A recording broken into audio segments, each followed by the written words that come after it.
Sindh info ते अव्हांखे भलीकार कयूं था। इंसानी हथनि सां तामीर थियल अजूबनि जी ॻाल्हि कजे त हिन दुनिया में हज़ारें अहिड़ियूं जायूं मौजूदु आहिनि जिन खे इंसान पंहिंजी महारत ज़रिए हिकु अज़ीम तारीख़ी विरसो बणाए छॾियो। अहिड़ो ई हिकु शाहकार अजूबो जंहिंखे अॼु बि दुनिया जे सभ खां वॾे स्ट्रक्चर जी हैसियत हासिलु आहे, जंहिंजी तामीर में कुझु वरह या ॾहाका न पर सदियूं लॻी वियूं। असां जंहिं अजूबे जी ॻाल्हि कंदासीं उनखे अज़ीम दीवार चीन चयो वञे थो।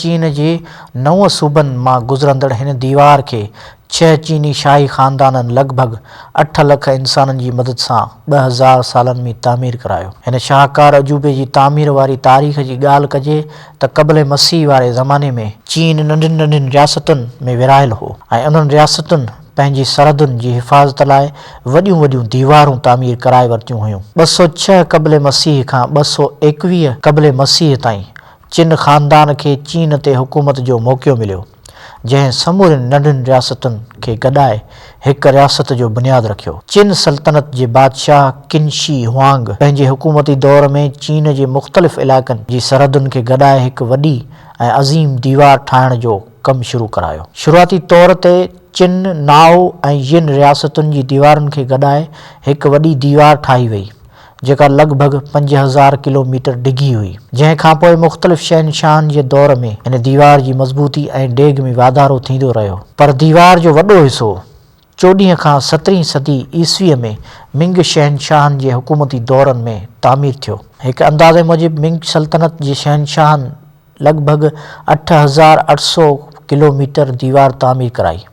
अहिड़ी रीति हिन दीवार जी तामीर जो कुल अरसो तक़रीबन 2000 सालनि ते ॿधलु आहे। शुरू में हिन दीवार जी कुल डेघ जो अंदाज़ो कॾहिं 5500 किलोमीटर त कॾहिं 6200 किलोमीटर लॻायो वेंदो हो, छो त हीअ दीवार हिकु दीवार न पर केतिरनि ई दीवारुनि खे गॾाए ठाही वई हुई।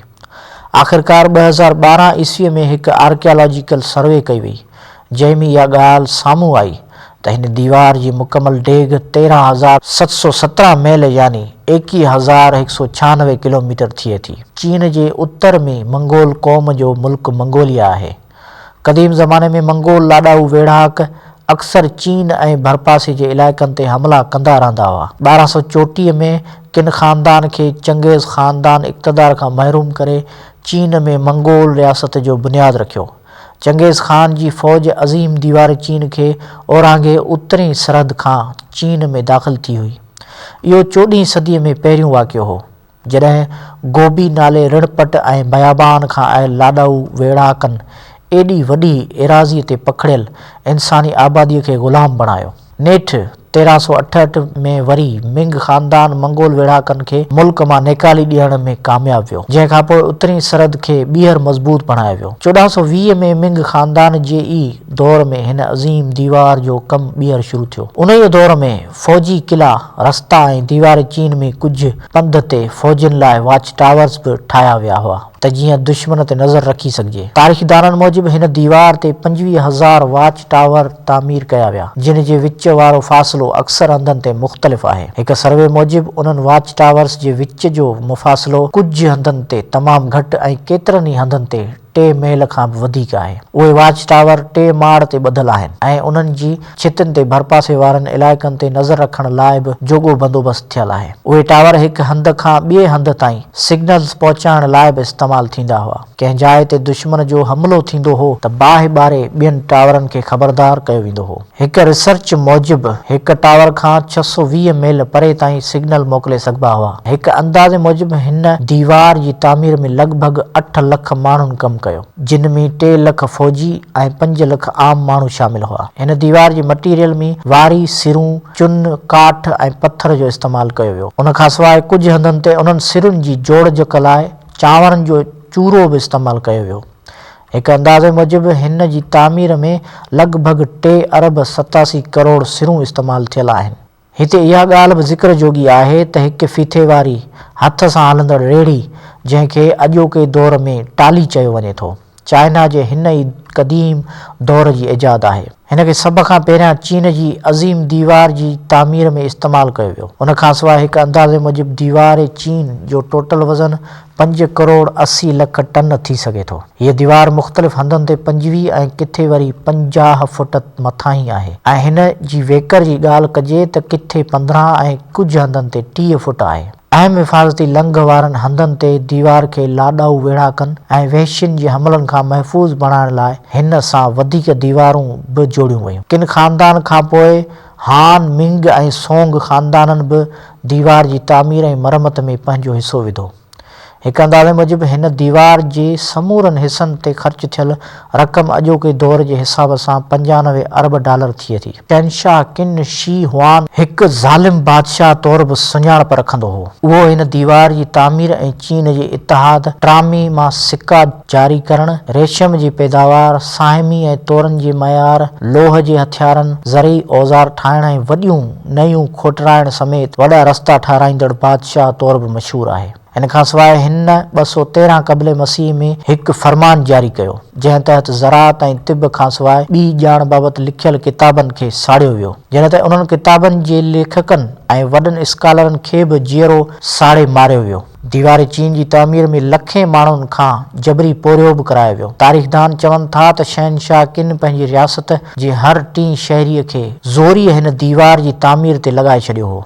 हिकु अंदाज़े मूजिबि हिन दीवार जी तामीर दौरान तक़रीबन 4 लख इंसानी जानियूं ज़ाया थी वियूं। उन ई करे हिन दीवार खे the longest graveyard of the world यानी दुनिया जो सभ खां डिघो क़ब्रिस्तान बि चयो वेंदो आहे। हिन दीवार बाबति केतिरियूं ई ॾंद कथाऊं बि आम आहिनि, जिन मां सभ खां मशहूरु इहा आहे त हीअ दीवार चंड तां बि नज़र अचे थी। इहा ॻाल्हि 1929 ईस्वी में नेशनल जियोग्राफिक मैगज़ीन में छपजंदड़ हिकु आर्टिकल में लिखी वई, जंहिं में चयो वियो त इंसानी हथनि सां तामीर थींदड़ हिन दीवार खे चंड तां बि ॾिसी सघिजे थो। जॾहिं त इन हवाले सां नासा जो चवणु आहे त हिन इलाइक़े जी निशानदही करे सघिजे थी, पर दीवार चीन एतिरो मथां खां इंसानी अखि ज़रिए नथी ॾिसी सघिजे। नासा तरफ़ां वधीक ॼाणायो वियो त इन ॻाल्हि में को शक न आहे त हवा में तक़रीबन 250 खां 300 किलोमीटर मथां ई खां नज़र ईंदड़ हीअ दीवार दुनिया जो वाहिद अजूबो आहे। हिकु ॿी ॾंद कथा हिन जी तामीर बाबति आहे। चयो वञे थो त हिन दीवार जो बुनियादु इंसानी हॾियुनि मां विधल आहे, पर इहा ॻाल्हि बि सच साबित नाहे थी सघी। जॾहिं त कुझु हंधनि ते इंसानी हॾियूं मिलियूं आहिनि, पर माहिरनि मूजिबि उहे हॾियूं उन्हनि पोरेतनि जूं आहिनि जिन हिन जी तामीर में पंहिंजो हिसो विधो। इन खां सवाइ केतिरियूं ई लोक कहाणियूं बि मशहूरु आहिनि, जिन मां हिकु छोकिरी मिंग जी कहाणी बि आहे जेका चीन जी दीवार जी तामीर दौरान पंहिंजे मुड़ुस खे ॻोल्हण लाइ निकिती। मौसम जी सख़्तीअ खे मुंहुं ॾींदे जॾहिं हूअ दीवार ताईं पहुती त खेसि ख़बर पई त हिन जो मुड़ुसु फ़ौत थी चुको आहे। चवनि था त मिंग इहा ख़बर ॿुधी एतिरो रुनी जो संदसि ॻोड़नि सां दीवार जो हिकु हिसो ॾही पियो।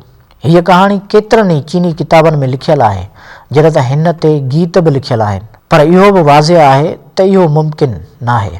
हीअ दीवार चीन जे ओभर में होबी सूबे खां शुरू थिए थी ऐं ओलहंदे में गिनसू सूबे जे हिकु हंधि जियाईगुआन ताईं वञे थी। हीअ किले जी हैसियत रखंदड़ दीवार झरझंग जबलनि ऐं गोबी बयाबान खां गुज़रे थी। जियाईगुआन जे हिकु हंध ते हिकु लंघ बि मौजूदु आहे जेको 1539 खां 1772 जे विच वारे मुदे में मिंग ख़ानदान तामीर करायो। हिन लंघ बाबति हिकु चीनी माहिर इंजीनियर जी कहाणी बि मशहूरु आहे। चीनी इंजीनियर लंघ जी तामीर जे हवाले सां हिसाब लॻायो त हिन लाइ 99,999 सिरूं घुर्बल आहिनि। हुकुमराननि खे संदसि ॻाल्हि ते यकीन न आयो ऐं चयाऊं त हिकु सिर बि ग़लति निकिती त सभिनी पोरितनि खे 3 साल क़ैद भोगणो पवंदो। जॾहिं त तामीर मुकमल थियण बैदि हिकु सिर बची पई। इख़्तियारनि इन सिर बाबति पुछियो त इंजीनियर वॾे एतमाद सां चयो त इहा को देवता रखी वियो आहे। जेकॾहिं हिन सिर सां छेड़छाड़ कई वई त सॼी दीवार ॾही पवंदी। जंहिंखां पोइ हिन सिर खे कंहिं बि हथु न लॻायो, जेका अॼु बि साॻी जाइ ते मौजूदु आहे। हिन शाहकार दीवार खे 1987 ईस्वीअ में यूनेस्को तरफ़ां आलमी विरसनि वारी लिस्ट में शामिलु कयो वियो ऐं 20 वरनि बाद हिन अज़ीम दीवार खे 2007 ईस्वीअ में दुनिया जे जदीद 7 अजूबनि में बि शामिलु कयो वियो।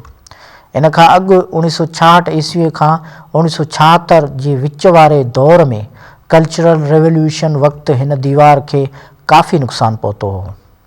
दीवार जे भरपासे में रहंदड़ चीनियुनि सिरूं ऐं पथर कढी पंहिंजा घर तामीर करे छॾिया हुआ, पर चीनी हुकूमत हिन खे ॿीहर तामीर कराए हुकूमती तहवील में वठी छॾियो।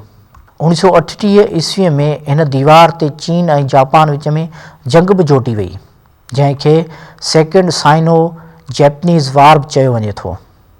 हिन जंग दौरान बि दीवार खे वॾो नुक़सानु पहुतो हो। हिते इहा ॻाल्हि वाज़े हुजे त क़दीम दौर में हिन दीवार जो मक़सदु मंगोलनि ऐं ॿियनि वेढ़ाकनि जे हमलनि खां बचणु हो, पर 20वीं सदीअ जे आख़िरी ॾहाकनि में हिन दीवार हिकु मशहूरु तरीन सियाहती माॻ जी हैसियत इख़्तियार करे वरिती। दीवार चीन खे पहिरियों भेरो सॼी दुनिया जे सियाहनि लाइ 1970 ईस्वीअ में खोलियो वियो ऐं अॼु बि लखें सियाह हर साल हिन दीवार खे ॾिसण लाइ चीन ईंदा आहिनि। चाइना जी राजधानी बीजिंग सां लाॻापियल इलाइक़नि में हिन जी डेघ लॻभॻि 600 किलोमीटरनि खां वधीक आहे। इन करे अॼोके दौर में दीवार जो सभ खां मशहूरु टूरिस्ट पॉइंट बीजिंग ई आहे। दिलचस्प ॻाल्हि इहा आहे त हिन दीवार खे मुख़्तलिफ़ मुल्कनि जा सरबराह बि ॾिसण लाइ अची चुका आहिनि। हिते हर साल हिकु मैराथन बि थींदी आहे, जंहिं में 2500 माण्हू हिसो वठंदा आहिनि। चाइना हर साल लॻभॻि $15.5 अरब अमरीकी डॉलर बि दीवार चीन घुमण लाइ ईंदड़ परॾेहिनि ज़रिए कमाईंदो आहे। हिन हज़ारे मैल एराज़ीअ ते पखिड़ियल दीवार खे केतिरनि ई माण्हुनि पंधु करे बि पार कयो आहे। सभ खां पहिरियां इहो रिकॉर्ड 1908 ईस्वीअ में हिकु अमरीकी शहरीअ विलियम जेल पंहिंजी नाव कयो, जंहिं 5 महीननि में हिन दीवार जो सफ़र मुकमल कयो। जंहिंखां पोइ 1985 ऐं 86 ईस्वीअ में कुझु चीनी शहरनि बि हिन दीवार जो सफ़र कयो। इन खां सवाइ 1987 ईस्वीअ में हिकु बर्तानवी सियाह ऐं केतिरनि ई ॿियनि माण्हुनि बि हिन दीवार खे पंधु करे पार कयो आहे। दुनिया जी सभ खां वॾे अजूबे बाबति हीअ वीडियो अव्हांखे केतिरी पसंदि आई, असांखे कमेंट करे ज़रूरु आगाह कजो।